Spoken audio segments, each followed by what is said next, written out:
समय पहले की बात है। एक छोटे से राज्य में एक राजा और रानी रहते। राजा का नाम वीरेंद्र सिंह था और उनकी पत्नी का नाम रानी कुमुदिनी। दोनों ही राज्य के प्रजा का बेहद ध्यान रखते थे। उनके राज्य में सभी लोग सुख शांति से रहते थे, क्योंकि राजा और रानी ने अपने राजकाज के कार्यों को बेहद समझदारी से संभाला हुआ था। राजा वीरेंद्र एक पराक्रमी योद्धा थे। उन्हें शिकार और युद्ध की कला में महारत हासिल थी। जब भी राज्य पर कोई संकट आता, राजा वीरेंद्र अपने सैनिकों के साथ मोर्चा संभाल लेते। वहीं रानी कुमुदिनी भी उनसे किसी मामले में कम नहीं थी। उन्होंने शासन की कई बारीकियों को समझा था और अक्सर राज्य के महत्वपूर्ण निर्णयों में राजा का साथ देती थी। रानी का स्वभाव मृदु था और वह हर व्यक्ति के साथ सम्मानपूर्वक व्यवहार करती थी। उनका दिल बहुत उदार था और वह हमेशा गरीबों की मदद करती थी। एक दिन राज्य के उत्तरी इलाके से एक समाचार आया कि पड़ोसी राज्य का राजा उस क्षेत्र पर अधिकार जमाने की फिराक में है। यह सुनकर राजा वीरेंद्र ने अपने सैनिकों के साथ युद्ध की तैयारी की। रानी कुमुदिनी ने उन्हें विजयश्री का आशीर्वाद दिया और कहा, आप निडर होकर युद्ध करें, मैं यहाँ राज्य का ध्यान रखूंगी। राजा ने रानी को विश्वास दिलाया कि वे जल्द ही लौटेंगे। युद्ध बहुत ही कठिन था। राजा वीरेंद्र और उनकी सेना ने वीरता से लड़ाई की।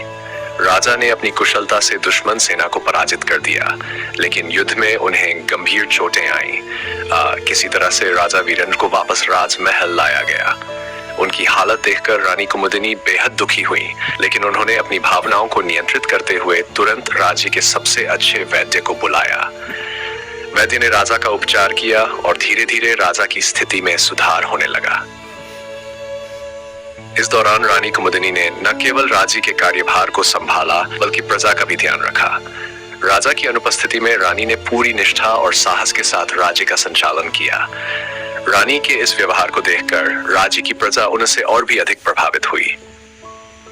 सभी ने महसूस किया कि रानी सिर्फ एक पत्नी ही नहीं, बल्कि एक सच्ची शासिका भी है। रानी ने राज्य में कई विकास कार्य किए, जैसे नए कुओं का निर्माण, गरीबों के लिए अनाज की व्यवस्था और शिक्षा के लिए नए पाठशालाओं की स्थापना। उनका सपना था कि हर व्यक्ति शिक्षित हो और आत्मनिर्भर बने। कुछ महीनों के बाद राजा वीरेंद्र पूरी तरह से स्वस्थ हो गए।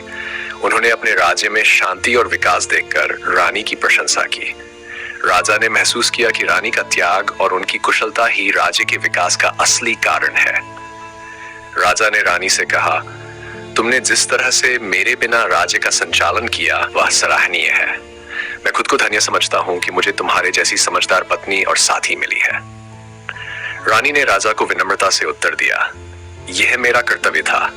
राज्य और प्रजा का भला ही मेरा सबसे बड़ा उद्देश्य है। हमें हमेशा मिलकर ही काम करना चाहिए, क्योंकि यही हमारे राज्य और प्रजा की उन्नति का रास्ता है। दोनों ने एक दूसरे की सराहना करते हुए संकल्प लिया कि वे हमेशा इसी तरह एक दूसरे का साथ देंगे और राज्य को सुख समृद्धि की ओर ले जाएंगे। राजा वीरेंद्र और रानी कुमुदिनी के इस प्रेम, त्याग और समर्पण ने राज्य को एक नई दिशा दी। दोनों की एकता और सच्ची निष्ठा के कारण राज्य में समृद्धि और खुशहाली का वातावरण बना रहा। प्रजा भी अपने राजा और रानी से बेहद प्रेम करती थी और उन्हें अपना आदर्श मानती थी।